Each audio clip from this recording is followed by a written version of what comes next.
Welcome back to the Dale Wiley Show. I really think you're going to enjoy my interview with Andy Paley, great producer and musician. So let's get right to it and join in with Andy. Well, this afternoon I'm visiting with Andy Paley, which is always a big thrill for me. How are you doing, Andy? Good. How are you? I'm doing good. How's the weather in L.A. today? Very beautiful. It's about, 65 degrees. Yeah, it's a little bit warmer than it is here in Missouri, that's for sure. So, well, Andy, you've kind of had a career that spanned several decades and led you into a lot of interesting things, and I just want to kind of go through and talk to you about some of it. And pretty clearly to me, everything kind of starts with the Paley Brothers, and kind of tell me, how did that come to be? Well, let me see.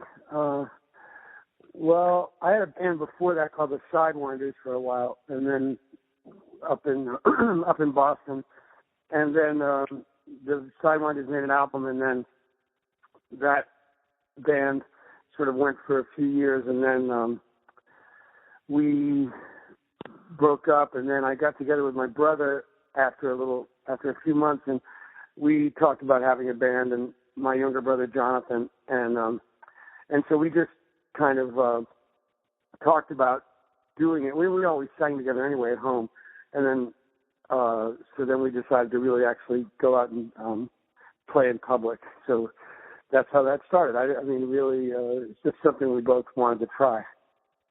How long was it from when you started kind of gigging around until you started to, see some response and get some recognition? Oh, everybody seemed to like us right off the bat. We did gigs in kind of the suburbs of Boston or towns near Boston. There's a place called Scituate, Massachusetts, where we played our first couple of gigs. And then we went up to the North Shore of Boston to a town called Gloucester, where we did a gig there. And then we were playing in high schools and bars and just wherever we could. And actually, we weren't called the Paley Brothers. We had we were trying to figure out a name. We did some gigs as the Pulsations, and then it was really funny. We played a gig in Boston, and a woman who was friends with us named Lisa Robinson, who she was kind of a journalist in New York City. I have to say, before you go on with your story, that Lisa Robinson gave me a large percentage of my rock and roll education when I was a junior high boy watching Radio 1990. That she and Kathleen Kinley were the hosts of. She was, or Catherine Kinley, I don't remember the name, but Lisa was the one that I liked, and man, she'd done everything. Yeah, she's really smart, and she's really funny, and we were friends with her, and she wrote about us in, she and her husband, Richard, were kind of like, they knew about us, and they had a magazine, Rock Scene, and they wrote about us she wrote about us in Rock Scene, and I think there was also a woman named Lillian Roxon, who is an Australian woman, really funny, great, nice person, who also wrote about music. And I think Lisa really just started saying, well, the Paley Brothers did this and the Paley Brothers did that, and we were kind of all of a sudden the Paley Brothers. We didn't name ourselves that. I think Lisa did it. Oh, that's but so then we just started going out instead of we weren't the Pulsations anymore. We were the Paley Brothers, and so that's what happened with that. Well, now I'm trying to think of anyone else that could claim to have opened for Shaun Cassidy and for the Patti Smith group. I mean, I can't think of a more diverse pair than I don't think we opened for the Patti Smith group. It's really funny that you mentioned Patti Smith. I just saw her a couple of days ago, and Lenny Kaye is one of my old buddies. And I just talked to Lenny a minute ago. So, yeah, I had dinner and lunch and with Lenny a few days ago, and now he's back in Pennsylvania, and I just talked to him a minute ago. But, I don't think we opened for Patti Smith, but Patti Smith was kind of around, and she would invite us up on stage, and we'd sing with her, and things like that. But, the Paley Brothers only played in CBGB's maybe twice, I think. I really only remember one, but my brother says we did a couple of gigs there. And my brother was way more into that scene than I was. I was a little bit out of it. My brother was CBGB's every night. I was not. But anyway, and I mean, like I said, Patti, I've known her for many, many years, and I've known Lenny for a million years too. He and I worked in the same record store on Bleecker Street when I was 15. When I was 15 years old, so that was a place called Village Oldies, which was on the north side of Bleecker Street near LaGuardia Place, and So anyway, and I knew Patti because she was kind of around. I was a music nut when I was a teenager, hanging around the West Village in New York, and so I knew all kinds of people who were older than me. And there was a guy named Harry Smith who was a great friend of me and Patti's too. And so I would see Patti Smith. They were not related at all, but they were friends. And Harry collected folk songs. In fact, the Smithsonian put out a collection of his collection of folk songs that he had collected, kind of by folk singers and also American Indian songs and stuff like that. And it's a famous collection of Smithsonian collection of stuff that Harry Smith did. But he also made animated films, and he lived in the Chelsea Hotel, and he was just a very fun, great guy who, he would come and see my old band, the Sidewinders. And so this is all in the early 70s, but I knew Patti and Lenny back then. And, but anyway, and then the Shaun Cassidy thing, that's skipping way ahead. My brother and I, we made records, and one of the things that happened really quick, there was a guy named Carl Scott who worked at Warner Brothers, who would put artists together with tours and help them go on the road. He worked with the Bo Brummels years ago in the 60s, and then he worked at Warner Brothers for a long time, and he hooked us up with the Shaun Cassidy tour. So we did some dates with Shaun Cassidy as the opening act, which was just an amazing thrill, because really the Paley Brothers had only been together maybe less than a year, really. We'd just been playing local gigs in Boston and a couple of times in New York, and then all of a sudden we're at Madison Square Garden, opening for Shaun Cassidy, who was gigantically successful, obviously, at that point. And we had a great time. I mean, and we liked Shaun, and Shaun liked us, and his fans liked us, fortunately. They didn't, it's tough. You never know if you're an opening act for a very popular thing. You don't know if you're going to be ignored or booed off the stage or whatever, but they liked us. So it was really fun. And that wasn't actually, we played Blue Jay Stadium in Toronto, which was the biggest place we played, bigger than Madison Square Garden. Right. So it was crazy. It was really amazing. Well, but so recordings of that stuff, Seymour Stein was the president of Sire Records, still is the president of Sire Records, and he signed us, and he found some tapes like 3 years ago. A label called Real Gone Records wanted to do a reissue of Paley Brothers stuff, and we found tons of bonus material, and one of the things was Seymour found some tapes in his store. He has a storage space with all kinds of stuff, and tapes from all the bands that he worked with, and he found a live tape from the Madison Square Garden show, and we took 2 songs from it and put it on our thing. So it was, but anyway, so that's documented. It was just very cool. It was a really fun thing to play for crowds like that. But we didn't go on very long after that. We didn't make a second album. We made one album, and we never made a second album. Now, you actually, some of the stuff on on an EP was done by Jimmy Iovine, right? Yeah. Jimmy Iovine was an engineer who was kind of a protege of Ellie Greenwich. Ellie Greenwich was someone who wrote incredible songwriter. She wrote Chapel Love. She wrote all kinds of really famous songs. And with her husband, Jeff Barry. There are lots of big hit songs. Anyway, Jimmy Iovine was kind of a protege of Ellie's, and he was an engineer. And he also loved Phil Spector records, and he ended up engineering on the John Lennon rock and roll album produced by Phil Spector. And Jimmy had not actually produced anything, but my brother and I met with him, and we decided to make an EP with Jimmy. And I think it's the first thing that he ever got production credit on. He went on many years later to produce U2 and Bruce Springsteen, all kinds of stuff like that. Start Interscope Records and, all that. Yes, he's one of the biggest guys in the music business now. And, I mean, there aren't very many people who survived kind of whatever's happened to the music business, but Jimmy's done great. And my brother and I just saw him, too, at the Patti Smith show. So he's still going strong.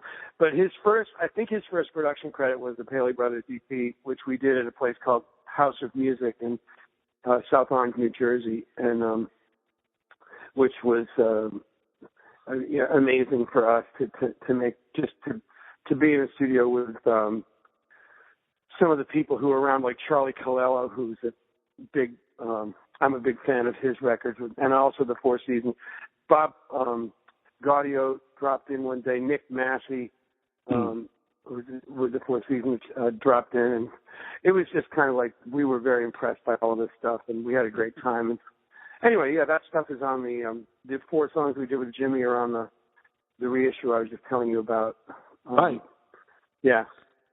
And so I want to go back, though, to something you said, because that is quite a pairing to imagine, or a threesome to imagine, of in the West Village someday seeing Patti Smith and Andy Paley and Harry Smith. Tell me a little bit Harry more Smith, about... Harry Smith. Yeah, well, Harry was usually just hanging around. He lived in the Chelsea Hotel on 23rd Street, and I was just talking about him with Lenny the other day. But yeah, he wouldn't have been walking on the street with us probably, because he's usually in his room. But Patti was all over the place. Patti was friends with a lot of people I knew. Lenny was Lenny. Oh, yeah. But Lenny was working at Village Oldies was a record store, I told you. And the guy who owned it was Bleecker Bob, who ended up opening Bleecker Bob's. But before it was Bleecker Bob's, it was Village Oldies. And the other guy's name who worked there, who was the other owner, was Broadway Al. And Broadway Al and Bleecker Bob were the guys who owned the place. And Lenny and I mean, I got paid in records. I was 15 years old. I don't know what they were paying Lenny, but Lenny lived at the Windermere Hotel on the Upper West Side, which was like a residential. It was like a hotel that was more like apartments. I think it was a regular hotel like a long time ago, but by the 70s it was, and this is, we're talking like 70, 71. It was just like, that's where Lenny lived. And I used to crash there and sleep on his couch. We were just, and this is when he was making the Nuggets album. And, we go way back. And then Lenny eventually produced the Sidewinders on RCA. That was when I was 18. So that was like 3 years after I worked at the record store. And my parents had to sign the record contract. I remember that. And Lenny was the producer, and he had never produced anything. So it was all this stuff just sort of happened really quick to me. Oh, yeah. Now, where did Catfish Black figure in? That was a band that was kind of before the Sidewinders.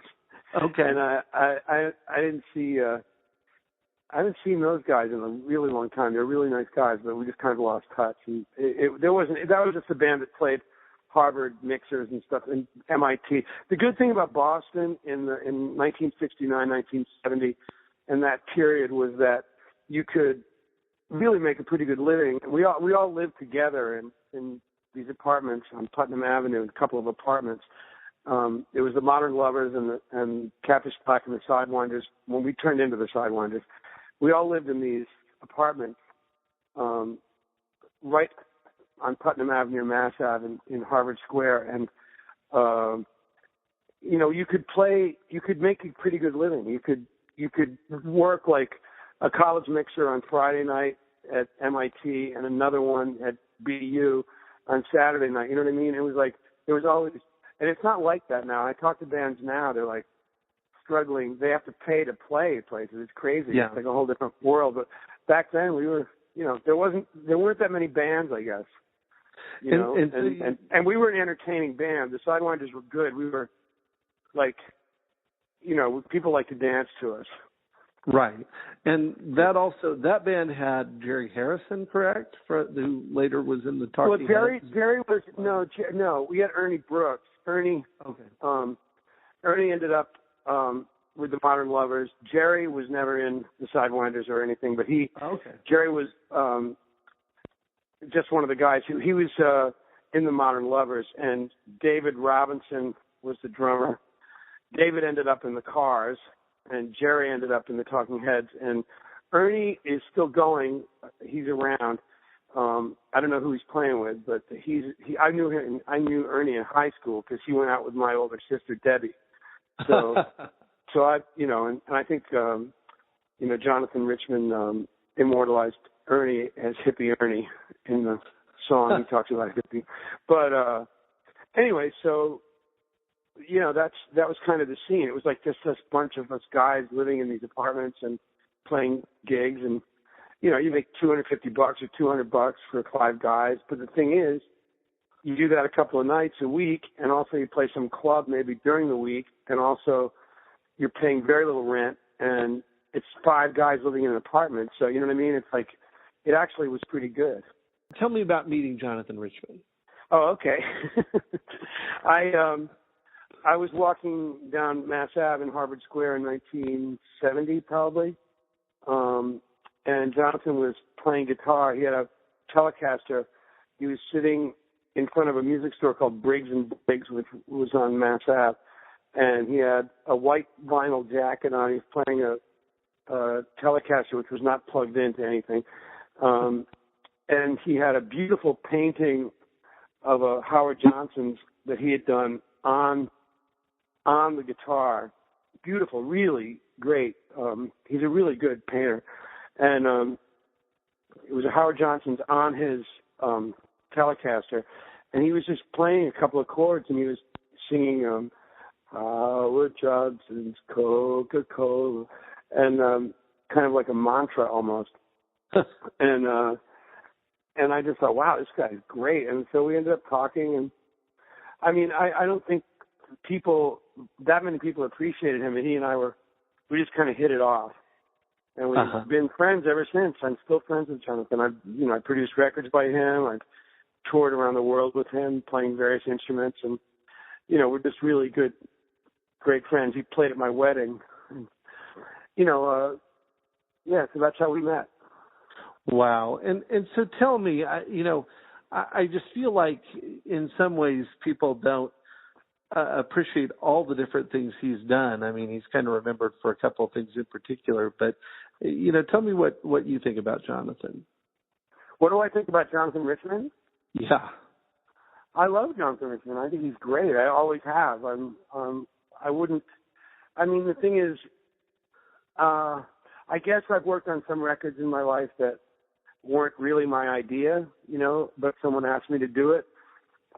With Jonathan, he and I are just really good friends, and I respect him, and I like what he does, and he's a very honest songwriter. I mean, I don't think people really get Jonathan 100% of people anyway. I think he's got fans who do understand him, but I also think that some people think that he's kidding around, right? That somehow this is some kind of intellectual process he's going through to create some sort of character or something. Yeah, that's all nonsense. He really when he makes these songs up, he's doing it from his heart, and he really does mean everything he's singing very sincerely. And I really, if someone like you just said, tell me what I think of Jonathan Richman, I think he's a really sincere artist, and I really think that's an unusual thing. You don't run into 100% sincere artists all the time, and he really is one. Yeah, I can say every song he's written he's not kidding around. This is real. It's all real to him. Whether he's singing about, cruddy little chewing gum wrappers or, someone getting out of the hospital so he can get back into their lives. I mean, it's all very, very sincere. He means it. Tell me about Seymour Stein. I think he's an interesting character. Tell me about Seymour. Very interesting character. He's probably one of the best song. He's got one of those minds that just is like a steel trap for songs. He's one of the best songmen anybody that I've ever met. And I've been with him with various, like for instance, I was with Jerry Lee Lewis. I made an album with Jerry Lee Lewis, and who has another amazing mind as far as being able to remember lyrics and songs and who wrote them and where they came from and why this guy wrote this song because it reminded him of this song. That there's Jerry Lee Lewis and Seymour together, and Jerry Lee would probably tell you the same thing I told you about Seymour. I mean, I've seen him with some pretty stiff competition with just in terms of knowledge of songs and going back to the 19th century, going back to Stephen Foster, onwards, especially not just American songs, but songs from all over the world. He's really great. Seymour is really one of the great songmen, and if he hadn't been in the record business, he easily could have been in the music publishing business. And he has done A&R with lots of his artists. So, I mean, and he's proven that he's incredibly successful.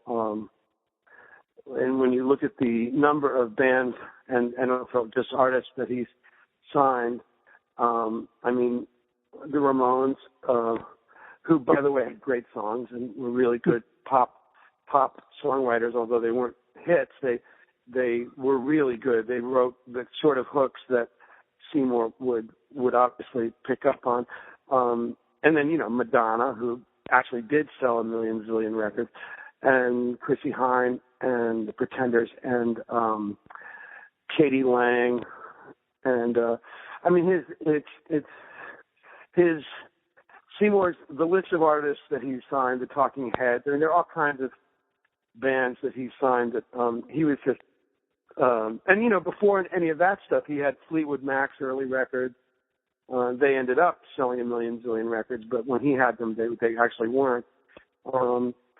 He actually did some great collections of British rock and roll, and he did a Del Shannon collection. These are all before, I think, pre-punk, but he was, he's identified with the punk scene because of, the bands that he did sign out of, that time period. But he had something going before that, and he's done stuff since that.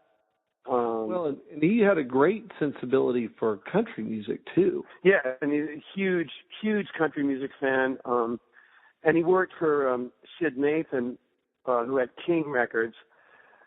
And, of course, they had James Brown, but they also had, T. Texas Tyler.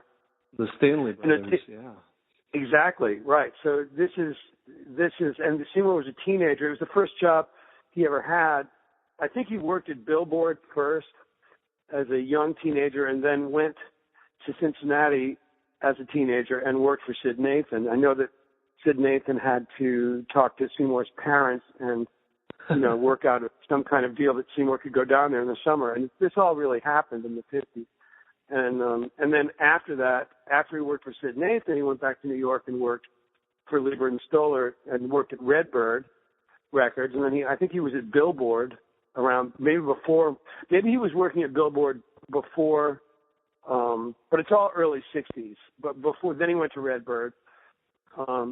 So yeah, and I mean, he's, Andrew Oldham told me that he went to the Brill Building and with Seymour the first time he took Keith Richards to New York, and just to talk about getting songs that they might be able to cover. Seymour turned them on to some stuff that they actually did cover. I know that the Stones did Down Home Girl. They did a version of Down Home Girl. I don't know if it's their second or third album, but that came from Seymour. Wow. Directly to the Rolling Stones. And there are a couple of other ones. He just knows. He knows R&B, and he knows blues, and he knows country. I mean, but the thing is, he also knows pop. All of this stuff. And he respects it, and he loves it. It's not just like a computer who happens to know all this stuff. He's very, very passionate about songs. Wow. Well, and he's still kicking today. I mean, he's still an interesting guy to talk to. Yes, he is. Yes, he is. You should call him. I'll give you his number. I'm going to do that. Okay. You were involved in Rock and Roll High School. Were you in Oh, yes. I'm sorry. No, I don't appear in that movie. Okay. All right. No, my brother and I have songs. There's some Paley Brothers songs in that movie, and at the very end of the movie, when they blow up the high school, that's my brother singing lead with the Ramones. The Ramones are backing up my brother, but you don't see him. You just hear his voice, and I'm singing the lower harmony underneath my brother, and we do an old Richie Valens song, Come On, Let's Go. And it's the Ramones backing up the Paley Brothers, and that's when they blow up the school at the end of the movie. And then there's a couple other scenes where we have songs. Sgt. Pepper's Lonely Hearts Club Band? Okay. I don't know if that was... I mean, I don't think I ever watched that movie all the way through, but I have seen my brother and I, because we are...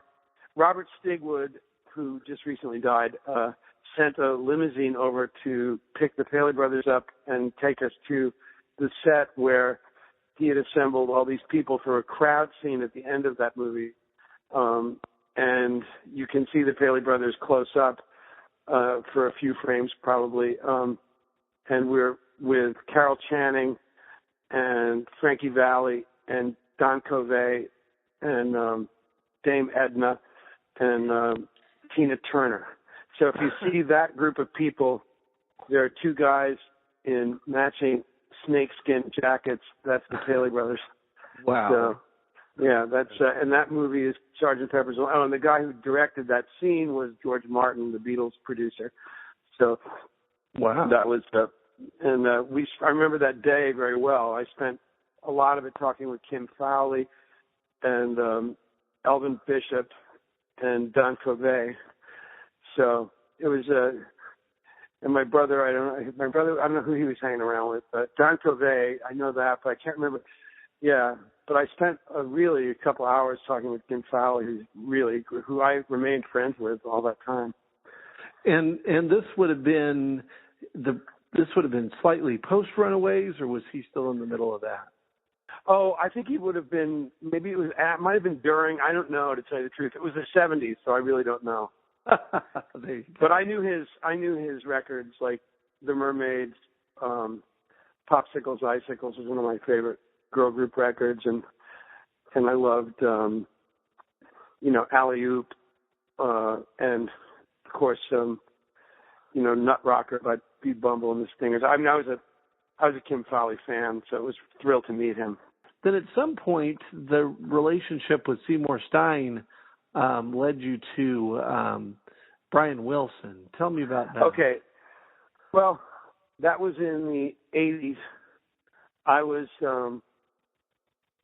working on a record.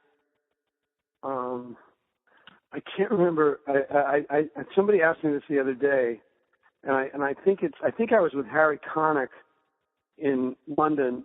I was in London. I just don't remember exactly what I was doing, and I think it was Penny Marshall was making a movie about the baseball movie, A League of Their Own.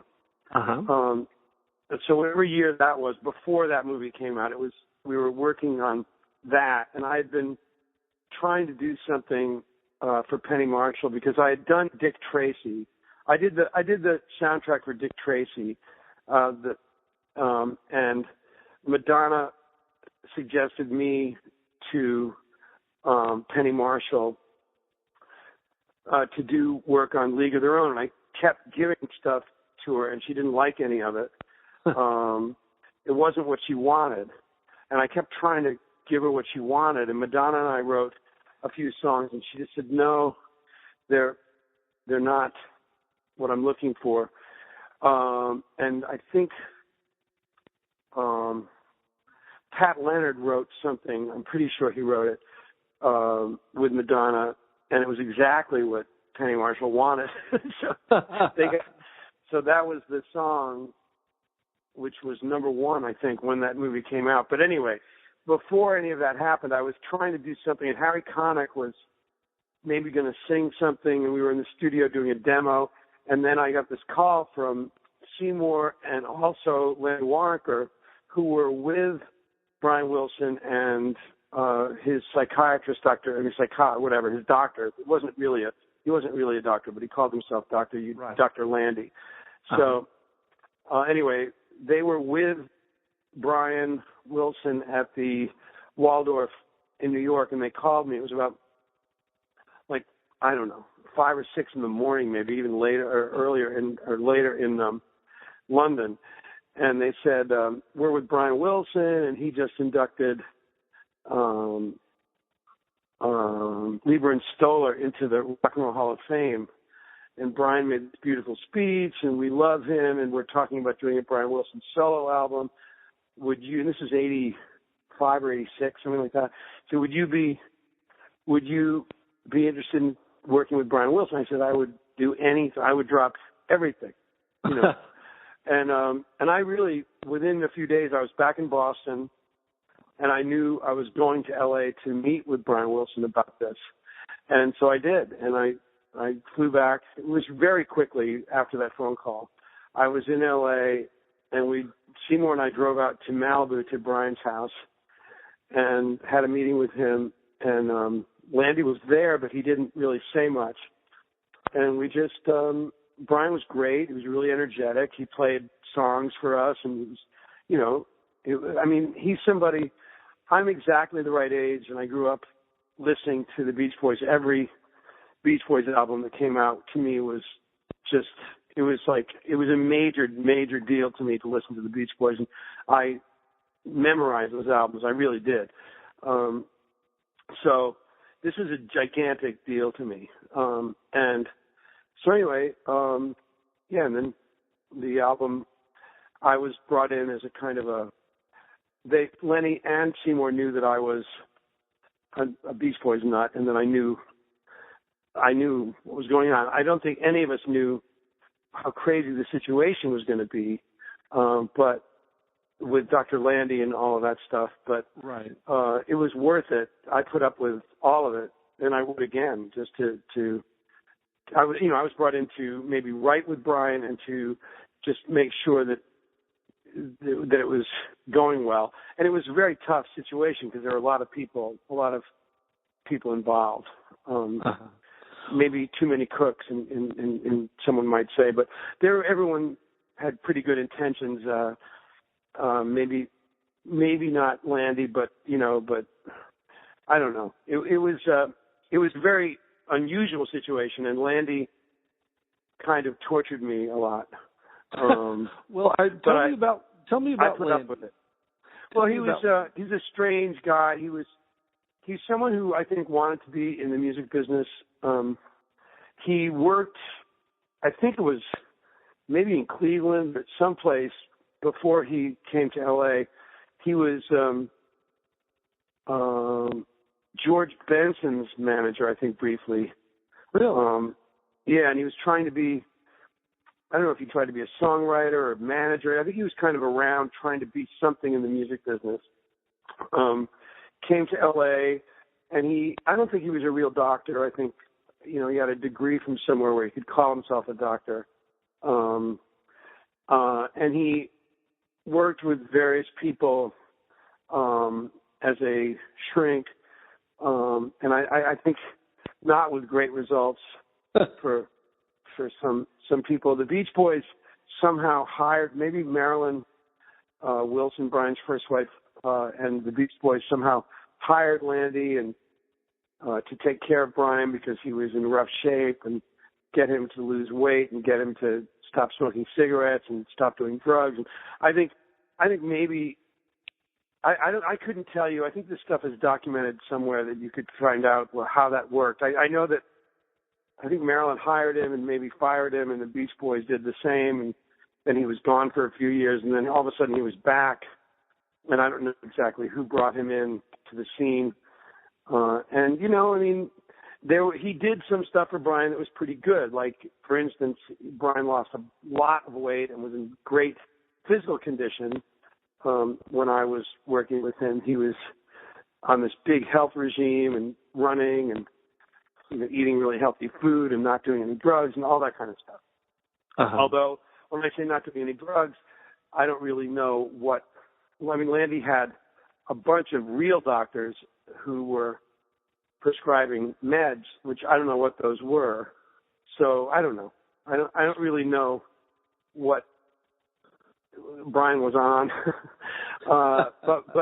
But it was. I mean, we had good creative spurts here and there, and we did some really good stuff. But Landy, it was always in spite of Landy, not because of, you know, any help he gave me. He didn't really want me on the scene, and made that pretty clear.